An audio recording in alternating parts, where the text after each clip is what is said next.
शीर्षक माँ की छोटी सी दुनिया। एक छोटे से घर में सीमा नाम की एक गृहिणी रहती थी। सुबह सबसे पहले उठना और रात में सबसे आखिर में सोना उसकी आदत बन चुकी थी। उसकी सुबह चाय बनाने से शुरू होती और रात रसोई समेटने के बाद खत्म होती। सीमा का पूरा दिन अपने परिवार के लिए गुजरता था। पति के लिए टिफिन तैयार करना, बच्चों को स्कूल भेजना, घर की सफाई करना, कपड़े धोना और सबके खाने का ध्यान रखना। लेकिन इन सब कामों के बीच अक्सर कोई यह नहीं पूछता था कि सीमा कैसी है। एक दिन सीमा की बेटी स्कूल से एक प्रोजेक्ट लेकर आई।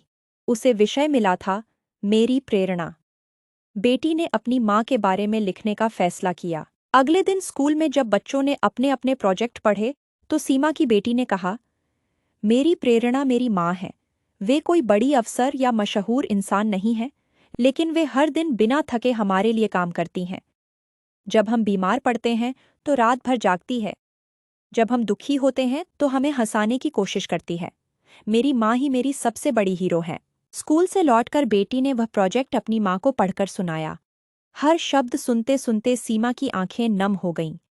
वर्षों की मेहनत और त्याग को शायद पहली बार किसी ने इतने प्यार से पहचाना था। शाम को जब पति घर आए तो बेटी ने उन्हें भी वह प्रोजेक्ट दिखाया।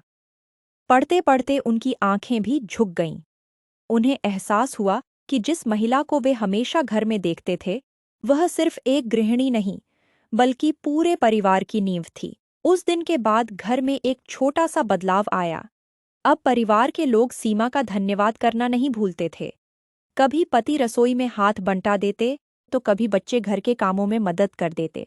सीमा के लिए यह बदलाव किसी बड़े उपहार से कम नहीं था। उसे महसूस हुआ कि प्यार केवल बड़े शब्दों में नहीं, बल्कि छोटी छोटी कद्र में भी छिपा होता है। कहानी की सीख, घर संभालने वाली गृहिणी का काम भले ही दिखाई न दे, लेकिन उसी के प्यार, त्याग और मेहनत से परिवार खुशहाल बनता है। ऐसी ही और कहानी सुनने के लिए मुझे कमेंट्स करें।